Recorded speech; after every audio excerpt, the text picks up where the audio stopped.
नमस्कार, बहुत स्वागत है आपका आश्रम यूट्यूब चैनल पर। आज के अंक में हम बात करेंगे ओवरहेड टैंक। जल की टंकी जो हमारे छत पर रहती है, छत के ऊपर, हम उस टैंक के विषय में बात करेंगे। टैंक कुछ लोग अंडरग्राउंड बनाते हैं, वो टैंक अलग होती है। एक होती है ओवरहेड टैंक, हम उसकी बात कर रहे हैं जो छत के ऊपर रखती है। अब आते हैं कि इसे रखा कहाँ जाए। बहुत लोगों में तरह तरह की कन्फ्यूजन है। हमने अलग अलग जगहों पे देखा है, कोई ईशान कोण में रख देता है, तो कोई दक्षिण में, कोई नैऋत्य में, कोई बीच में भी स्थापित कर देता है। जिसे जहाँ इच्छा होती है वो उसे वहाँ बना देता है। और ज़्यादातर हमने देखा है कि लोग इसे सीढ़ी घर के ऊपर बना देते, चाहे उनकी सीढ़ी घर यहाँ हो, यहाँ हो, यहाँ हो, वो कहीं भी बना देंगे, सीढ़ी घर के ऊपर बना देंगे। तो कुछ सावधानियां रखनी चाहिए। जल का टैंक देखिए, सबसे पहले इसे समझ लीजिए कि जल का टैंक क्या है कि 1000 लीटर, 2000 से 5000 लीटर जैसे भी कैपेसिटी हो, एक बड़ा अमाउंट में एक वेट को रखता है। और दूसरा है कि वो लिक्विड फॉर्म में है, जल के फॉर्म में। इन तीन चीज़ों को आपको ध्यान में रखना है।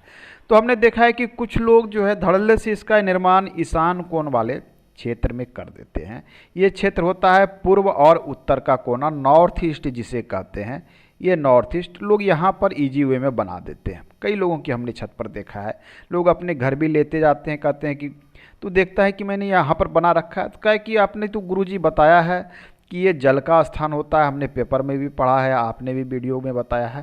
तो ये सच है कि ये जल का स्थान है, लेकिन ये जल का स्थान आपके अंडरग्राउंड के लिए है। छत के ऊपर में यहाँ पर रखना बिल्कुल युक्ति संगत नहीं है। आप यदि इस स्थान पर छत के ऊपर जल की टैंक को रखते हैं तो अनावश्यक यहाँ पर आप वजन को बढ़ाते हैं, जबकि वजन के लिए इस क्षेत्र को चुना गया है। तो यहाँ जल की टंकी रखना अर्थात आप 2000 litre weight, 2000 KG, 3000 KG weight को आप जल की यहाँ पर बढ़ा रहे हैं, जो ईशान कोण के वास्तु को असंतुलित करेगा और ये समस्या उत्पन्न करेगा। तो छत पर जल की टंकी आप इस स्थान पर नहीं रख सकते। कुछ लोग ब्रह्म स्थान में भी रख देते हैं, केंद्र में। ब्रह्म स्थान में जल की टंकी छत के ऊपर आपको नहीं रखना है। हमने देखा है कि लोग नैऋत्य कोण में स्थापित कर देते हैं कि ये जल का क्षेत्र, जल जो है वजन वाला चीज़ है, यहाँ भारी निर्माण होना चाहिए। तरह तरह के लोगों के तर्क होते हैं। भारी निर्माण, भारी सामान रखना है, ऊंचा बनाना, इसलिए हमने यहाँ जल की टंकी रख दी। तो शास्त्र कहता है कि जल की टंकी आप यहाँ भी नहीं रख सकते। ओवरहेड टैंक नैऋत्य कोण में भी आप निर्माण नहीं कर सकते। उसके कारण जान लीजिए। नैऋत्य कोण भारी निर्माण का क्षेत्र अवश्य, ये पूरा भारी निर्माण का क्षेत्र है, दक्षिण क्षेत्र भी। लेकिन ये भारी निर्माण ठोस चीज़ों का क्षेत्र है। यहाँ के वाल को शास्त्र कहता है कि यहाँ की दीवार को मोटी रखें, यहाँ भारी चीज़ों का निर्माण करें, ये पोर्शन ऊंचा बनावे, मजबूत बनावे। अन्य क्षेत्र के अपेक्षा ये मोटा होगा, वेटेड होगा, भारी होगा, बड़ा होगा। लेकिन यहाँ पर आपको लिक्विड फॉर्म में किसी चीज़ को भी नहीं रखना है। लिक्विड फॉर्म में चाहे जल हो या कोई अन्य चीज़ हो, आपको लिक्विड फॉर्म में यहाँ पर बिल्कुल तरल अवस्था में कोई वस्तु नहीं रखनी है।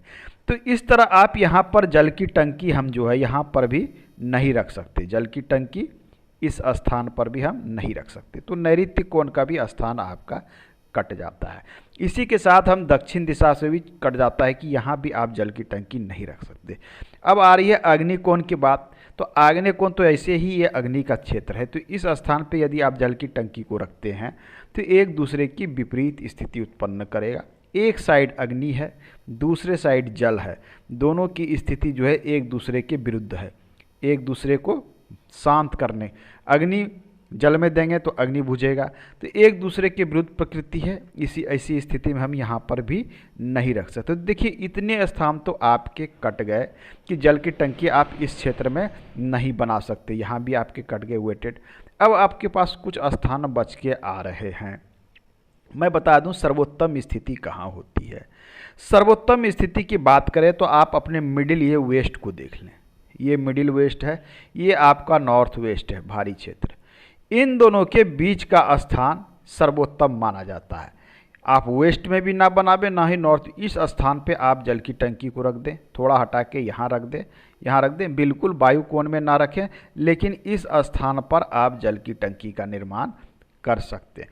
बहुत ही ईजी है। आपने गलती से कहीं पर भी स्थापित कर दिया है इन स्थान पर, आप प्लम्बर को बुलाइए, अपने टंकी को खुलवाइए। वो मुश्किल से 3-4 घंटे लगेंगे, वो टंकी को यहाँ पर शिफ्ट कर देंगे, बिल्कुल सही जगह पे आ जाएगा और आपके यहाँ किसी भी प्रकार के वास्तु से संबंधित इस टंकी के कारण समस्या उत्पन्न नहीं होगी। तो आज के अंक में हमने सीखा कि जल की टंकी हम कहाँ रख सकते हैं। मिलते हैं अगले अंक में, पुनः बात करेंगे नई चीज़ों के साथ। धन्यवाद।